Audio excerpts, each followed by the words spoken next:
Дээдсийн тагсын галаа бадрааж, дэлгэр Монголынхон ёсыг дээдэлж, дэвжин дээшлэх буйныг дуудаж, өргөө голомтоо бадрааж айл боллоо.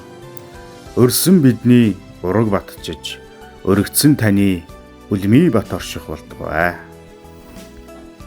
Эрхэм таныг гэр бүлийн хамт бидний хоримын ёслолд хүрэлцэн ирэхийг урьж байна.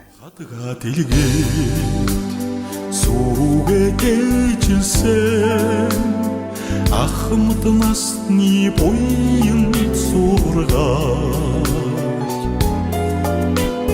хажууд минь сууга инхри ханы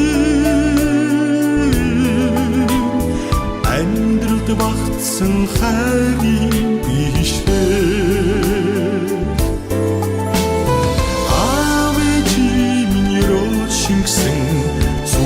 цагаан сэтгэл амрах хосын хайрыг гагнсан сүм цагаан хөрийн авчиг рушигсэн сүм цагаан сэтгэл амрах хосын